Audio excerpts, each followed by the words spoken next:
फिक्र है हरदम, नया तर्ज़े जफा क्या है। हमें ये शौक है देखें सितम की इंतहा क्या है। दहर में क्यों खफा रहे, चरख का क्यों गिला करें।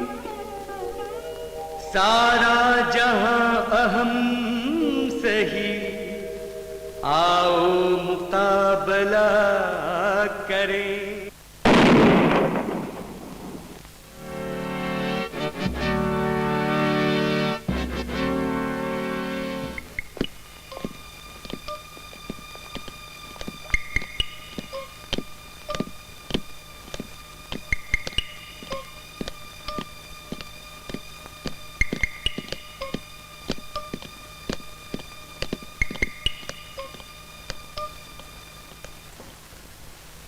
सरदार जी, फांसी का हुक्म आ गया है, अभी तैयार हो जाए।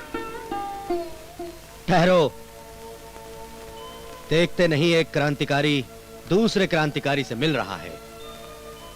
बंगा गांव की चक नंबर 105 जर्नीवाला तहसील, लायलपुर, अब पाकिस्तान में प्रातः 9 बजे एक नन्हे वीर ने जन्म लिया। पंजाब के इस क्रांतिकारी परिवार में इसी दिन पिता सरदार किशन सिंह की 50,000 की जमानत पर हाई कोर्ट से रिहाई हुई। वाहेगुरु, तूने दो खुशियां मुझे एक साथ दी हैं। किशन सिंह, आज ही तेरी जेल से रिहाई हुई है और आज ही हमारे घर में उस वाहेगुरु की कृपा से एक चांद सा बेटा पैदा हुआ है। कितना भागों वाला है। भगत सिंह कैसा नाम है? बचपन से ही भगत सिंह के मन में देश प्रेम की भावना थी और वो विदेशी शासकों से देश को आजाद करवाने का निश्चय कर चुके थे। भगत, क्या कर रहे हो? बंदूकें बो रहा हूँ चाचा जी।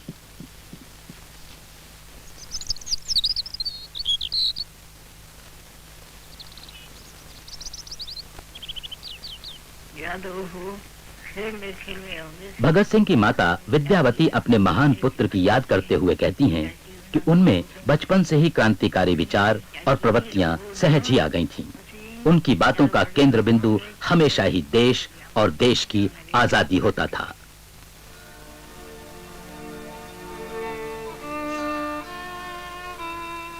अंग्रेजों से छिपकर तेरे चाचा विदेशों में मारे मारे भटक रहे हैं। पिता कभी जेल में और कभी फरार। चुप हो जा चाची, मैं बड़ा होके अंग्रेजों को मार भगाऊंगा। एसोसिएशन ते जी बसी दोवें इको पिंड च जम्मे, इको स्कूल च पढ़े। करम सिंह मान भगत सिंह के सहपाठी अध्ययन काल के समय से ही भगत सिंह के पढ़ाई और क्रांतिकारी साहित्य के प्रति रुझान की बातें बताते हैं। लक्ष्मी इंश्योरेंस नवी नवी खुली सी ते भगत सिंह दे फादर सरदार किशन सिंह उस दे विच को काम करते सी लक्ष्मी इंश्योरेंस कंपनी च। ते फिर भगत सिंह छुट्टियां च जांदा सी। उस तो बाद ते वो सारे पिंड च ही रहिंदे तां उत्थे ही सी। छुट्टियां च अपने दादा जी ते दादी जी दे कोल ही रहिंदे सी। बल्कि जिन्ने बच्चे किशन सिंह दे जम्मे वो सारे जम्मे उसे पिंड च ही आ, भरा भी भैणा भी। ते 5वीं तक पढ़ते भी उत्थे ही सी, दादी दादी कोल ही। स्टूडेंट 5वीं तक दा ही सी जी, प्राइमरी स्कूल दे ही सी असीं दोवें। ते भगत सिंह बहुत चंगा स्टूडेंट सी। 10 साल की उम्र में भगत सिंह ने 80-90 किताबें पढ़ डाली, जिनमें बाबा सूफी प्रसाद, लाला हरदयाल का क्रांतिकारी साहित्य मुख्य था।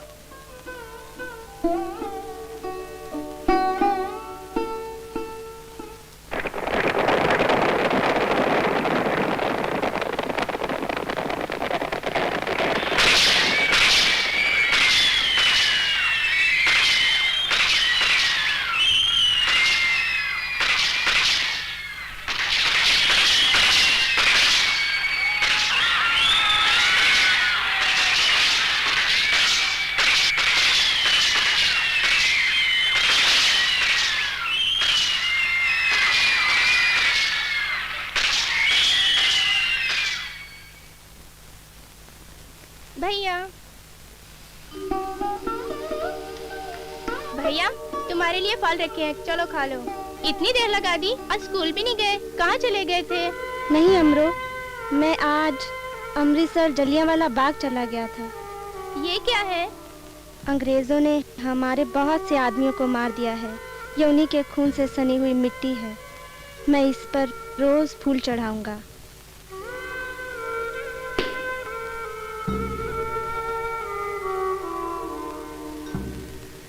पिताजी से कह दो मैं अब पढ़ना नहीं चाहता।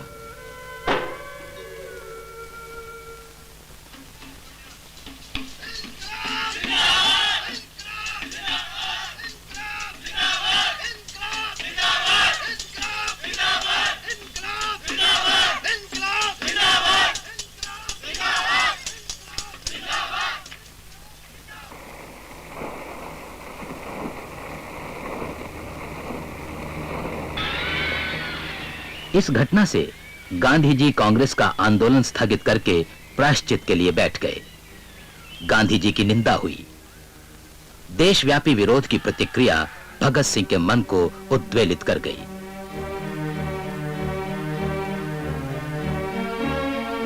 नहीं, अहिंसा से काम नहीं चलेगा। मुझे गांधी जी से काम नहीं है।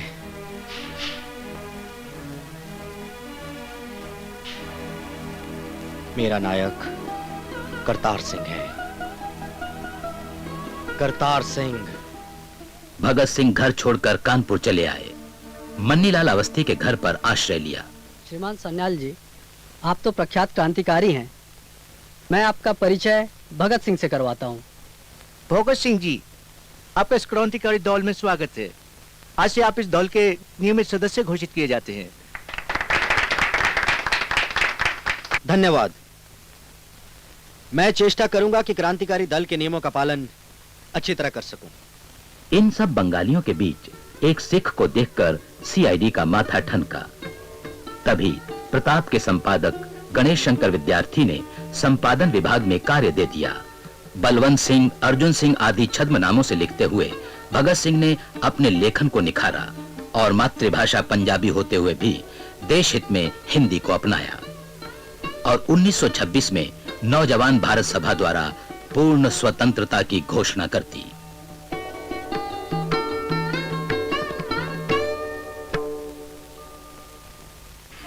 साथियों, एक बात कभी मत भूलो कि जन और धन का बल सब कुछ नहीं होता। यदि इंसान का आत्मविश्वास ऊंचा हो तो वो किसी भी मुश्किल का सामना कर सकता है, अपनी आजादी को बचा के रख सकता है।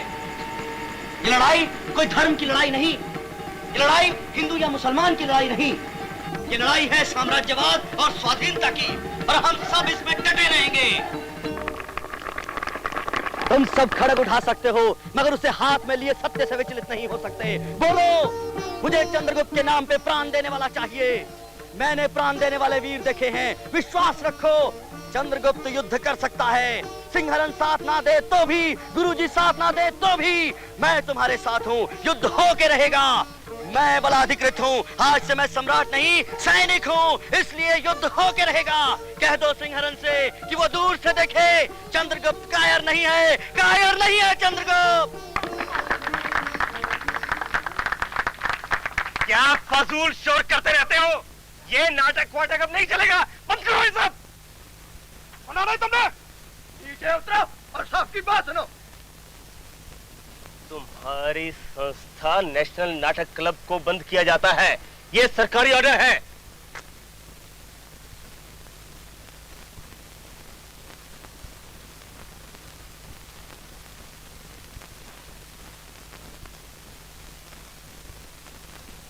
इनकलाब! साइमन कमीशन के लाहौर आने पर जनता बहिष्कार के लिए कटिबद्ध हो उठी।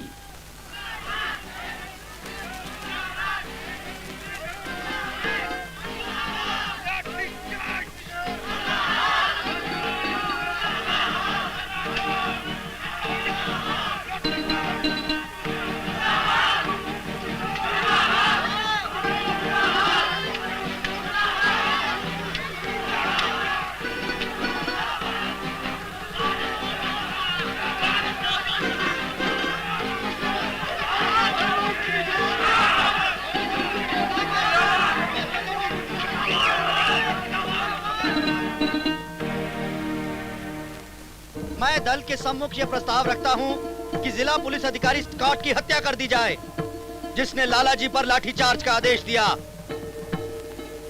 प्रस्ताव स्वीकार है।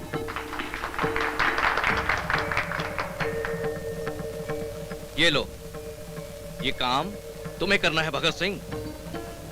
कहां, कैसे और कब, ये तुम तय कर लो। इनकलाब जिंदाबाद।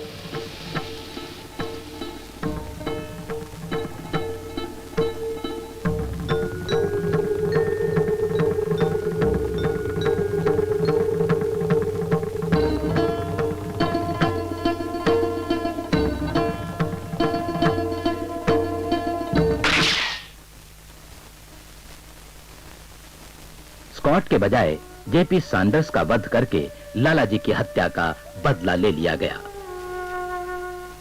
लालाजी से तो आपके विचार भी नहीं मिलते थे, फिर उनके लिए अपनी जान क्यों खतरे में डाली? जवान बेटों की मौजूदगी में दुश्मन बूढ़े बाप पर प्रहार करे तो भी बेटों का खून न खोले, चाहे लाख विरोधी सही, पर थे तो वो बाप बराबर ही। अपने आप को बचाने के लिए देश के तमाम नेता समझौता कर रहे हैं। मैं इन समझौते के पैबंद लगाने वाले नेताओं को मनोवैज्ञानिक चोट दूंगा।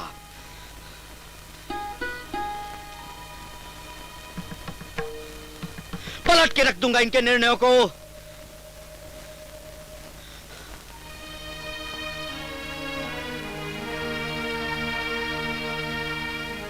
मैं असेंबली में बम विस्फोट करूंगा।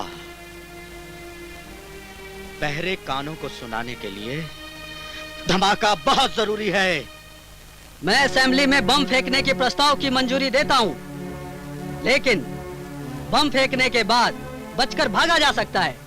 नहीं, मैं गुप्त आंदोलन के खिलाफ हूं। हमें गुप्त आंदोलन को जन आंदोलन बनाना है। आज अखबार और रेडियो हमें बराबर कवरेज नहीं दे रहे।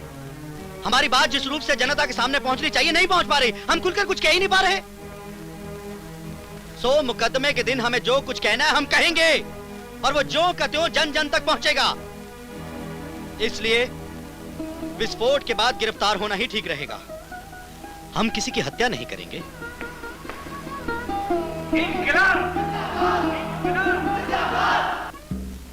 जब जॉर्ज शुल्टर ने असेंबली को सूचित किया कि वायसराय ने बिल पेश किया है, तो भगत सिंह और बटुकेश्वर दत्त उठ खड़े हुए। पहला बम भगत सिंह ने फेंका, दूसरा बटुकेश्वर दत्त ने। दोनों ने नारा लगाया, इनकलाब जिंदाबाद। क्रांति की देवी जो सबको स्वतंत्रता प्रदान करेगी, उसका अभिषेक करने के लिए कुछ व्यक्तियों का बलिदान आवश्यक है। तभी मनुष्य के द्वारा मनुष्य का शोषण असंभव हो सकेगा। यह आंदोलन गुरु गोविंद सिंह, शिवाजी, कमाल पाशा, रिब्रा खां, वाशिंगटन, गैरीबाल्डी, लोफेयट और लेनिन से प्रेरणा ग्रहण करते हैं। हमने स्वयं अपने आप को स्वेच्छा से दंड पाने के लिए प्रस्तुत कर दिया, ताकि साम्राज्यवादी शोषकों को पता चल सके कि किसी व्यक्ति को कुचल देने से राष्ट्र नहीं कुचला जा सकता।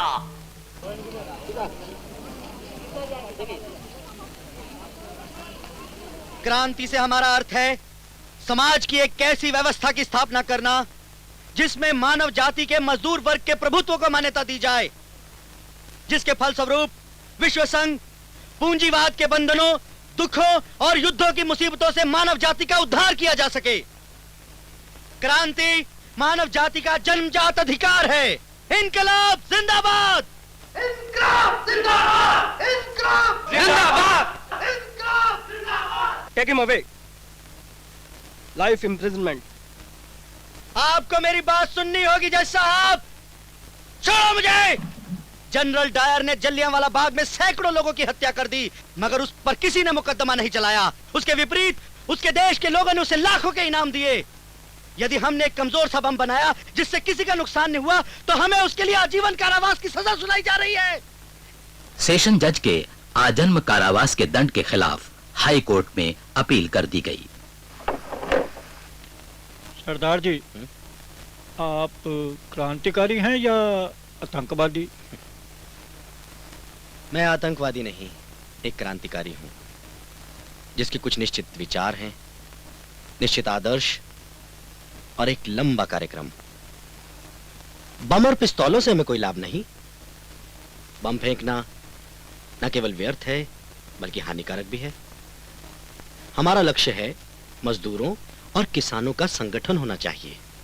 स्पेशल ट्रिब्यूनल भगत सिंह को फांसी की सजा देता है।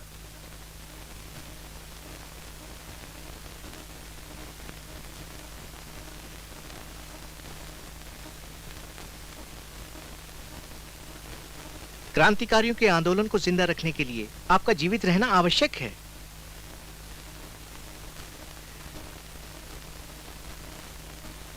अगर आप चाहें तो मर्सी पिटीशन बनाई जा सकती है, जिससे आपके स्वाभिमान और सम्मान पर कोई आंच नहीं आएगी।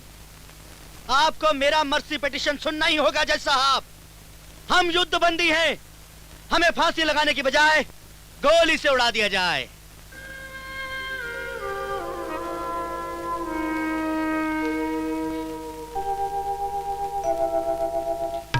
कोई दम का मेहमान हूँ ऐ अहले महफिल, चरागे सहर हूँ बुझा चाहता।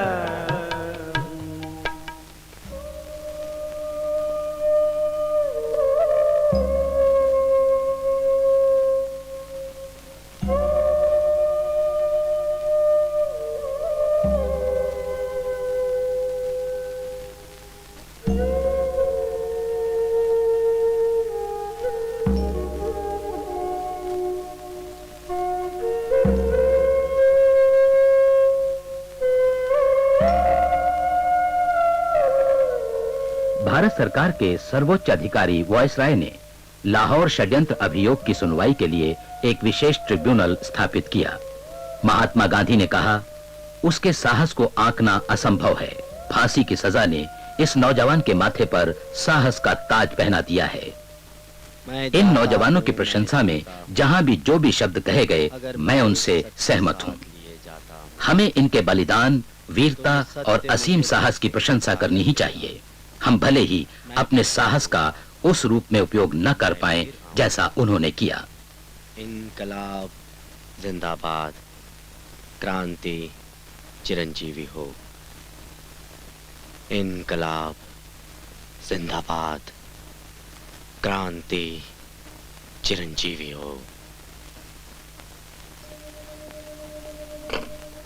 23 मार्च 1931 को संसार के जेल के नियमों के विरुद्ध सुबह के बजाय शाम को भारत के भावी मार्क्स, भारत के डैन ब्रीन सरदार भगत सिंह को फांसी दे दी गई और वे स्वयं फांसी के फंदे को चूमकर झूल गए। अपना दिल भी बोला मेरा, बसंती चोला मेरा, रंग दे बसंती चोला माए, रंग दे बसंती चोला। उनकी अधजली लाश को सतलुज की लहरों के हवाले कर दिया गया, लेकिन क्या उनके विचारों और दर्शन को भी जलाया या बहाया जा सकता है? नहीं, कभी नहीं। महामृत्युंजय भगत सिंह अमर हैं।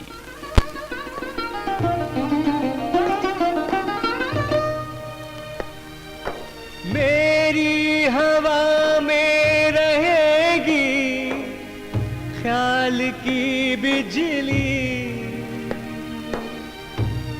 ये मुश्तें खाक है पानी, रहे रहे ना रहे